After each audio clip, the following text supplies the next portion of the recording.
இப்போதைக்கு அந்த வேந்தர் மூவிஸ் மதன் எங்க இருக்கார் அப்படின்றது ஒரு $1 மில்லியன் கேள்வியாவே இருந்து வந்துச்சு. அதுக்கு பதில் சென்னை சிட்டி போலீஸ் கமிஷனர் திரு ஜார்ஜ் அவர்கள் கொடுத்திருக்காங்க. திருப்பூர்ல வச்சு பதுங்கி இருந்த மதன் அவர்களை நாங்க கைது பண்ணியிருக்கோம் அப்படின்னு சொல்லி அவர் அறிவிச்சிருக்காருங்க.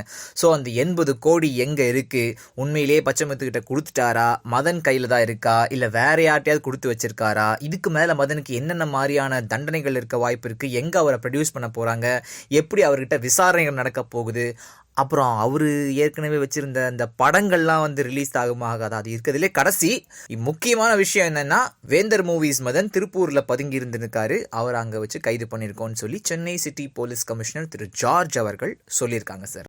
இவ்வளோ நாள் மாட்டாத மதன் திடீர்னு மாற்றாருன்னா என்ன விஷயம்னு சொல்லி இப்போ யோசிக்க ஆரம்பிச்சிருக்காங்க சார். அதாவது அவர் அங்கிருந்து போகும்போது, தலைமறைவாகும்போது அவர் கையில் இருந்த பணம்லாம் 500 1000 இருந்திருக்கும். இப்போதான் எல்லாம் செல்லாதுன்னு சொல்லிட்டாங்களே, அவரும் எங்க போய் லைன்ல நின்று இதெல்லாம் மாத்துறதும் கஷ்டமான விஷயம். அதனாலதான் இப்போ வெளில அந்த பணம் கையில் இல்லாதனால வெளில சிக்கியிருக்காரு அப்படின்னு சொல்லி ஒரு தரப்பு வாதம் வைக்கிறாங்க. ஏன்னா திருப்பூர்லயே இருந்துட்டு இவ்வளோ காலம் வெளில தெரியாமன்னா அப்ப கண்டிப்பா ஏதாவது ஒரு உள்குத்து இருக்கணும். அது ஒரு காரணமா பார்க்கப்படுது. இப்ப மதன் இங்க இல்லாததன் காரணமா நிறைய விஷயங்கள் அப்படியே ஸ்டாப் ஆயிருந்துச்சு. அதுல 3 முக்கியமான விஷயம்னா, ஒன்னு மொட்டை சிவா கெட்ட சிவாவோட ரிலீஸ்.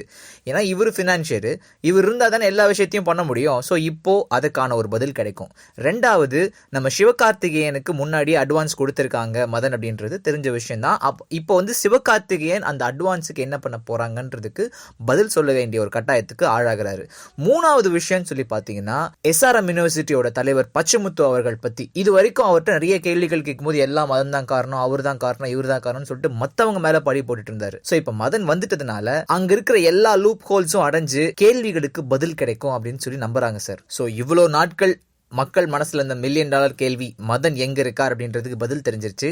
இதுக்கு மேல வேற எந்தெந்த பதில்கள் வெளில வரப்போகுது, எந்தெந்த பூதம் எந்தெந்த புதற்குள்ள ஒளிஞ்சுக்கிட்டு இருக்கு, எல்லா விஷயமும் தெரிய போகுது sir. But I am telling you the truth.